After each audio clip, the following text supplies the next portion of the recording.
Hey everyone, welcome back to another video. Today we're going to look at the 5 stocks I recommend buying in the month of May of 2025. Just before we get into that, I wanted to show you guys a chart. This is the S&P 500 after a Zweig bread thrust. So for those that don't know, it's when over the last 10 days, we go from having 40% of stocks making new highs to 60% of stocks making new highs in a 10-day period. And when this occurs, you can see that it usually is a very, very bullish signal for the market. The last time it happened was in November 3rd of 2023, and you can see that every time period after that, we were green. And on average, a year later after this type of event, the S&P 500 is up over 24%. So this is a rather bullish time. The market might be turning right now. However, I don't think it's going to be absolute smooth sailing to new all-time highs. As you can see from this chart, we had 4 straight days of the NASDAQ up more than 1%. And you can see that when that occurs, it gets pretty choppy, especially for the 2 weeks ahead.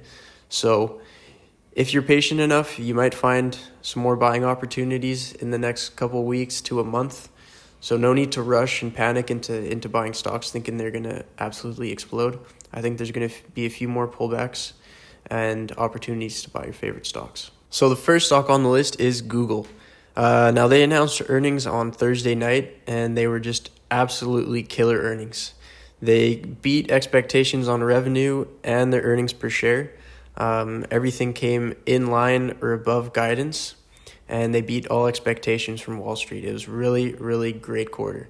On top of that, they reassured investors in terms of the search business and how it's still growing, and AI is only going to help that, not destroy their revenue in that business.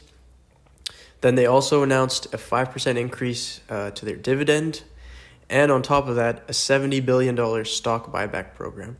So overall, it was just a really great earnings call.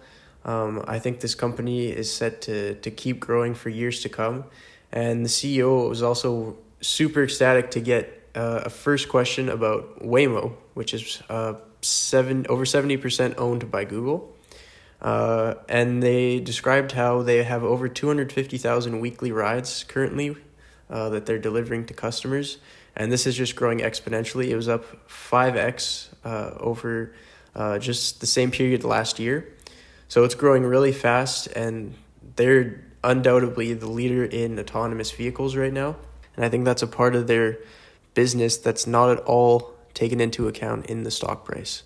Now, looking at Google's chart, it's up considerably off its lows from March or April 3rd when Trump announced the tariffs, up about 16%, 17%. But I think there's still quite a bit of upside to this investment.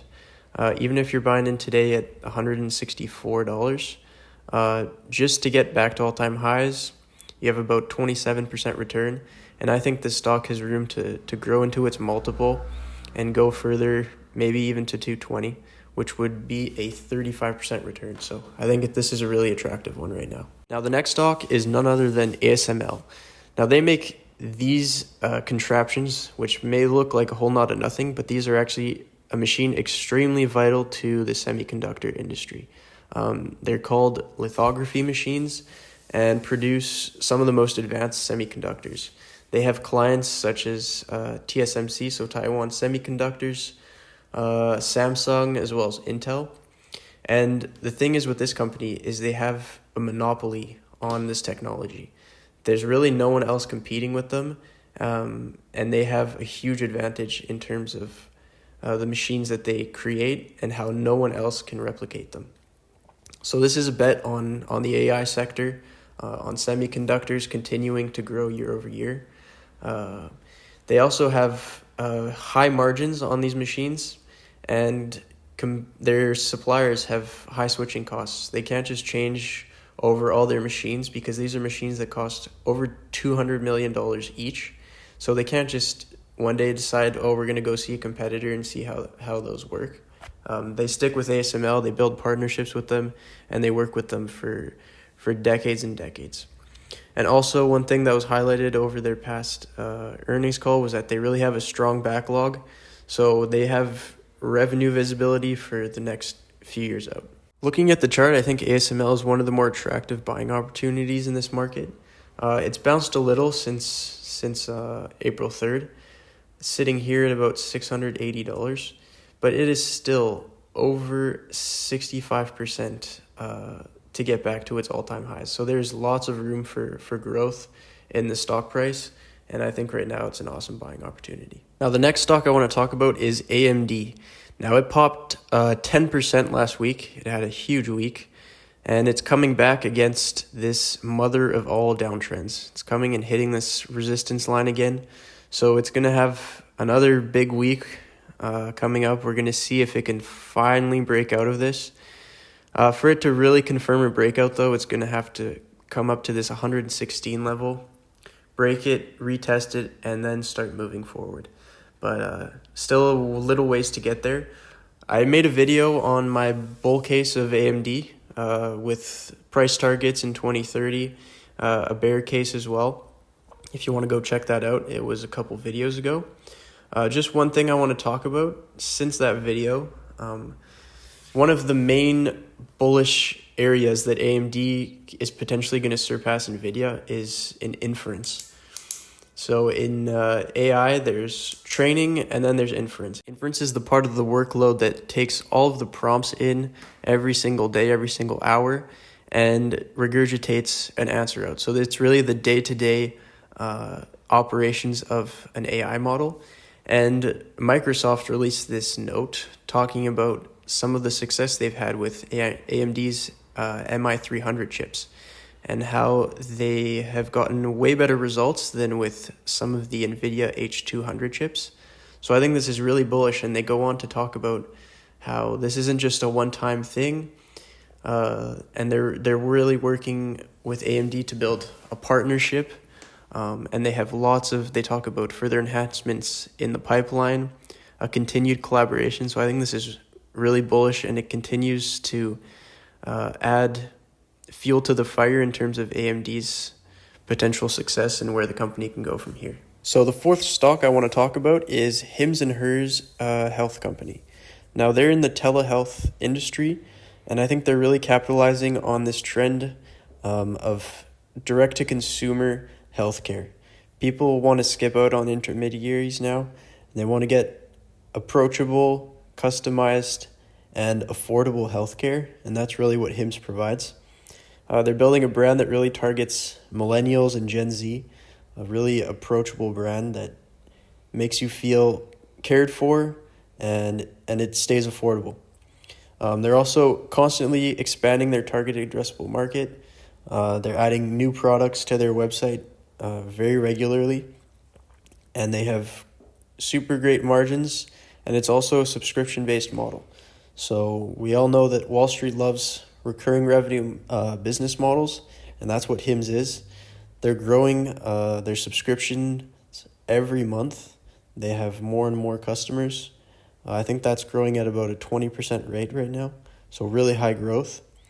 And one of the things is that, unlike a lot of startups, Hims is already profitable, and they have been for over a year now. And looking at their growth rates, they're growing revenue at almost a 100% year-over-year growth rate, and quarter-over-quarter, they're at something like 16%. So they're growing really fast, really rapidly. Their profits are as well. And I think this could potentially be a 10x investment. I think Hims has really lots of potential, and we'll see how it goes from here. The stock has been trading in a tight range between about $30 and $24 for the past few weeks. And I think this one is going to break out pretty soon, hopefully to the upside. I think with the next earnings call, it might be the catalyst that the stock has been waiting for. But I think this is a great time to be accumulating shares for the next potential leg up. Now, last but not least of the 5 stocks is Meta.